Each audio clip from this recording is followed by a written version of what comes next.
types of carbohydrates. There are two types of carbohydrates. First is simple carbohydrates and complex carbohydrates. Under simple carbohydrates, it has a monosaccharide and disaccharide. First, in monosaccharide, it has a glucose, fructose, and galactose. In disaccharide, it has maltose, sucrose, and lactose. How to make maltose is firstly we added the glucose and the glucose by a condensation process to make a sucrose, glucose plus with fructose, and it will produce sucrose. To produce a lactose, glucose plus with galactose. The number is referred with this. All this plus symbol, it refer to condensation process. If it want to breaks the glucose and glucose, it will call the hydrolysis process. Then the complex carbohydrates. Complex carbohydrates contain glycogens, starch, and dietary fibers. Firstly, it is called the glycogen. Glycogen provides rapid release of energy. It stores in human body when glucose turns into the glycogen. The structure of glycogen is like this, highly branched, and it has a special protein, special proteins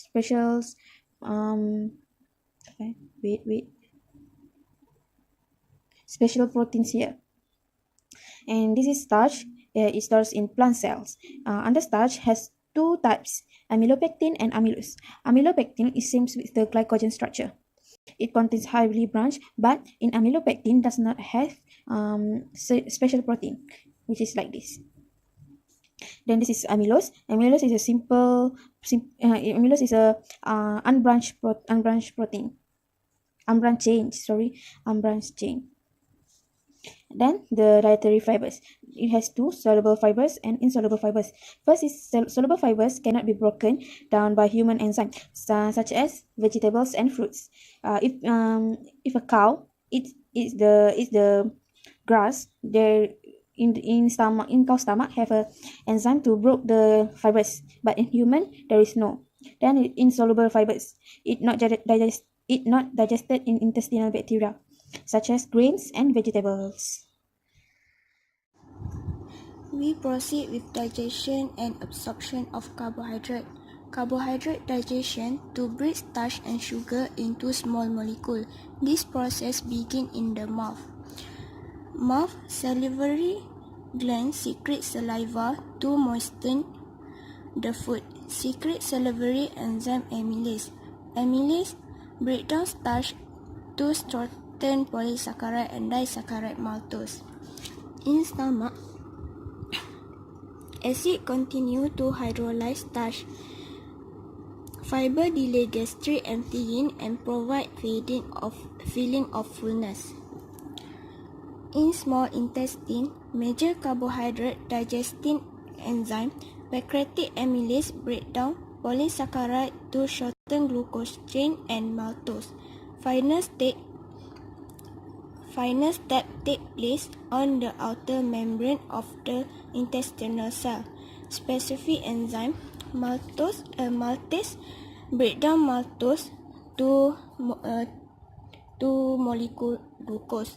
Sucrase break down sucrose to glucose and fructose. Lactase break down lactose to glucose and galactose. All polysaccharide break down to monosaccharide. In large intestine, fermentation by bacteria. Fiber in large intestine attract water, regulate bowel activity, and bind substance, such as bile, cholesterol, some mineral, carrying them out of the body. Bacteria enzyme break down fiber to shorten chain fatty acid and gas. Carbohydrate absorption. Nutrient absorption takes place in the small intestine. Glucose and galactose are absorbed by active transport. Fructose are absorbed by diffusion. First, monosaccharide, the end product of carbohydrate digestion, enter the capillary of intestinal villi. Monosaccharide travel to the liver via portal vein. In the liver, galactose and fructose are converted to glucose. Lactose intolerance. abdominal discomfort, diarrhea, bloating. Causes include lactase deficiency due to a natural decrease that occur with a gain or damaged intestinal villi, prevalent, lowest in Scandinavian and Northern European, highest in Southeast Asian and Native North American. Dietary change in individualization of diet, increased consumption of milk product gradually, mix dairy with other foods, spread dairy intake, use of acidophilus milk, yogurt and kefir fermented product, use of enzyme. Must be careful that vitamin and mineral deficiency do not develop. Sekarang kita akan masuk pada subtopik glucose in the body. Glucose in the body kita akan bahagikan kepada dua, which are carbohydrate metabolism dan constancy of blood glucose. Our body will store glucose as glycogen in liver or muscle cells. Means dalam liver atau muscle cells tu adalah tempat simpanan glucose dalam bentuk glycogen. Then apabila glycogen stores depleted, which means simpanan glycogen tu berkurangan. So, kita akan tukarkan protein menjadi glukos. Penukaran protein kepada glukos dikenali sebagai proses gluconeogenesis. Which kita ada satu tindakan di mana dipanggil protein sparing action. Di mana badan kita tidak mempunyai enough carbohydrate. Di mana protein sparing action ni adalah suatu situation where we have enough carbohydrate that can prevent breakdown of protein, which is nak menghalang breakdown of protein kepada glukos. Dalam badan kita juga berlaku suatu proses dikenali sebagai ketone bodies from fat fragments, which is accumulation ketose, kita panggil ketosis. Di mana glucose make body fat when carbohydrate consumed excessively. Maksud ketosis di sini adalah when our body do not have enough carbohydrates to burn for energy, instead our body will burn fat. Jadi maknanya fat tu akan ditukarkan kepada energy, which is it can become dangerous because it can lead to dehydration and change the chemical balance of your blood. Seterusnya, making ketone bodies from fat fragments mean accumulation of ketone bodies in the blood we call as ketosis. Ketosis is when our body do not have enough carbohydrates to burn for energy. It burns fat instead. Means apabila badan kita tak mendapat cukup karbohidrat untuk burnkan dia, untuk dapatkan energy, our body will burn fat. And this ketosis can become dangerous when ketones build up in our body because high level of ketosis can lead to dehydration and changes the chemical balance of your blood. It means high level of ketosis ni boleh bawa kita kepada dehydration of body. Okay, kita masuk pula kepada constancy of blood glucose. Okay, in order to maintaining the glucose homeostasis, high blood glucose may cause fatigue. Maknanya tinggi level of blood glucose dalam blood kita boleh menyebabkan keletihan, and low blood glucose cause dizziness. Regulating of hormones, kita ada insulin, cause to lower the blood sugar level. We have glucagon, which can raises blood sugar level.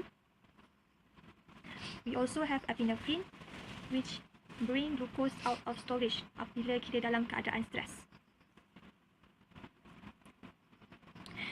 There is a condition where the blood glucose outside our normal range, maknanya luar normal range bagi body manusia.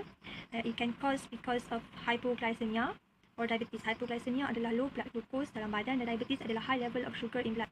Okay, diabetes, we have few types of diabetes. Diabetes type 1, which is no insulin produced. Maknanya dalam badan kita tak dapat menghasilkan insulin. Type 2 diabetes is fat cells resist insulin, tak terima insulin. And pre-diabetes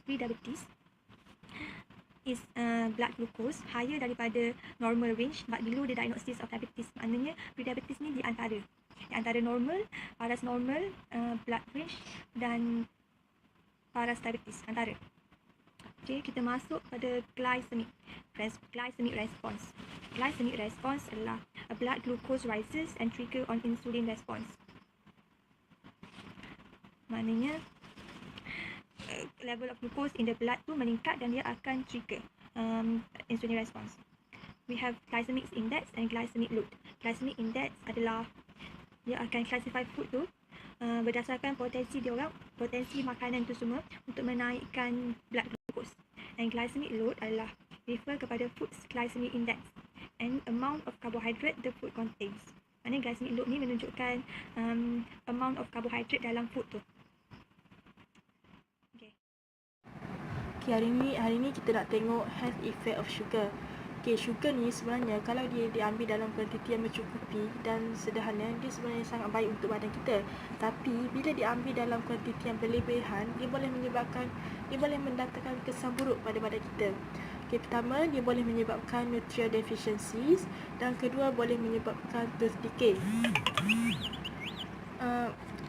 Apa maksud nutrient deficiencies? Maksudnya dia empty calories food that contain lots of added sugar that provide energy instead of nutrient. Maksudnya bila diambil berlebihan ni, dia hanya akan provide energy kepada badan kita, tapi badan kita kekurangan nutrient. Itulah maksudnya. Contohnya cakes, candies, soda dan macam-macam lah.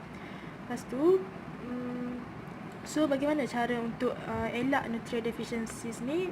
Itu dengan cara makan berdasarkan based on my pyramid lah. Sebab di situ kita dapat tengok dia punya pembahagian yang sangat baik. Dan contohnya honey dan table sugar, dua-dua ni dia mengandungi glucose and fructose. Tapi honey ni dia contains few minerals and vitamin. Dia lebih denser dari crystalline sugar dan dia provide more energy lah compared to table sugar. Tapi honey ni dia ada juga kesan buruk. Pertama, dia boleh relieve night time cold, hincap, dan kedua boleh reduce severity of mouth ulcers in cancer patients. Okey, yang kedua kita tengok tooth decay. Tooth decay ni kenapa dia berlaku dalam pada kita bila pengambilan sugar ni berlebihan. Okay, tooth decay ni maksudnya bacteria in mouth ferment sugar that produce acid. Okay, bila kita makan sugar berlebihan, bakteria yang ada dalam mulut kita ni dia akan ferment sugar. Lepas tu dia akan menghasilkan acid. Bahaya kan acid tu. Lepas tu sticky food yang ada dalam mulut kita ni, dia akan menghasilkan acid tu lebih banyak compare to food yang telah readily clear from our mouth. Okay, selain itu kita boleh tengok bakteria ni dia boleh hasilkan acid 20 hingga 30 minit dalam mulut kita once you eat that sugar. Macam tu. So macam mana solution dia untuk elakkan berlakunya tooth decay ini, iaitu dengan eat sugar with meals then between meal. Maksudnya bila kita makan tu, kita kena makan sugar tu bersama-sama dengan meals. Bukan maksudnya makan sugar tu asing, makan meals tu asing. Tak elok ni boleh tengoklah, milk and cheese ni dia boleh protect dental caries by neutralize acid, stimulate salivary flow, inhibit bacteria activity dan macam ni lah semua ni. Okay, kita tengok pula faktor yang menyebabkan berlakunya caries ni. Yang pertama disebabkan bacteria reside in dental plaque. Kedua, saliva that clean the mouth. Ketiga, minerals that form the teeth. Dan keempat, food yang remain after swallowing dalam badan kita ni lah. Okay, sekian.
Have effect and recommended intake of starch and fiber. So seperti kita tahu, karbo and fats adalah major sources of energy. Then the effects of intake of higher starch akan menyebabkan heart disease. So kalau kadar carbohydrates adalah tinggi, akan menyebabkan higher in sugar intake. So dia akan lead kepada altering the blood lipid and further heart disease. So recommended way untuk avoid heart disease adalah taking higher whole grain and taking higher soluble fiber. And then soluble fiber, contohnya oats bran, barley, legume. Legume adalah kekacang, akan menyebabkan lowering of cholesterol. And how is lowering the cholesterol adalah by binding with the bile acid in the GI tract. Then the second one adalah diabetes. So higher fiber akan menyebabkan lower risk of diabetes. Ada dua type of diabetes, type 1 and type 2. Type 1, the body didn't produce the insulin, and then type 2, higher blood glucose level. Higher soluble fiber trap nutrient, delay the transit of glucose to GI tract. The glucose absorption slow. It prevent glucose rebound of glucose that set on diabetes. So di sini dia nak bagi tahu, kalau kita taking higher soluble fiber, the fiber akan trap the nutrient, then dia akan delay the transit of glucose to GI tract. Then glucose absorption tu akan slow and dia akan prevent glucose rebound balik and akan menyebabkan diabetes. Then the third is GI health. Fiber akan enhance the healthier usus besar. So bila usus besar ni sihat, dia akan block the unwanted constituent. Dan insoluble fiber seperti fruit, vegetable akan menyebabkan increase in stool weight, reduce transit time and dia akan prevent constipation. Okay. Fiber tambah pula dengan air yang mencukupi, ample fluid, akan menyebabkan akan prevent daripada GI disorder. So kalau large soft stool, dia akan aid elimination, dia akan senangkan elimination of stool tu, and dia akan decrease the pressure in the lower bowel, and dia akan lesser the rectal vein swelling of the rectal vein ataupun nama dia hemorrhoid. Then yang keempat adalah colon cancer. So fiber ni dia help prevent colon cancer by binding, diluting, rapidly remove potential cancer causing agent from the colon. So adding of soluble fiber akan stimulate bacteria fermentation. So proses ni akan produce short chain fatty acid and dia akan lower the pH. So this one small fat akan activate cancer killing enzyme yang akan avoid colon cancer. Then yang kelima adalah weight management. Food yang mempunyai higher fiber akan tend to low the fats and added sugar. Then dia akan prevent weight gain and promote weight loss. So fiber akan absorb water daripada digestive juice, and kita akan feeling fullness and lowering food intake, and then akan menghilangkan rasa lapar, delaying hunger. Then harmful of excessive fiber, dia akan menyebabkan malnourish ataupun kekurangan. So there is two type of fiber. Satu adalah soluble fiber dan insoluble fiber. Okay, untuk karakteristik soluble fiber, dia viscous, more fermentable. Contoh dia adalah fruits.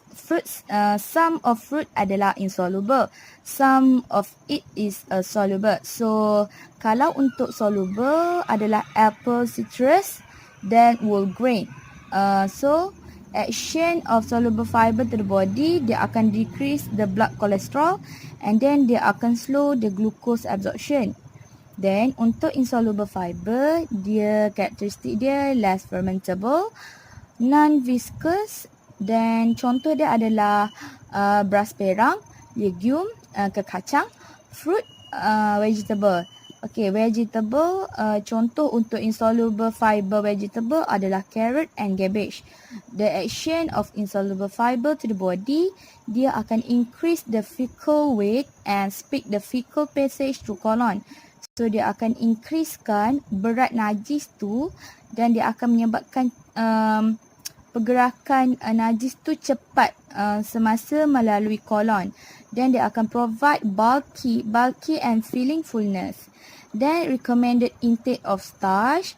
Okay, untuk karbo kita memerlukan 45 hingga 65% of energy requirement. Then a person needed 2000 kilokalori per day dan selebihnya adalah 900 hingga 1300 daripada 2000 kilokalori per day tu adalah daripada carbohydrate.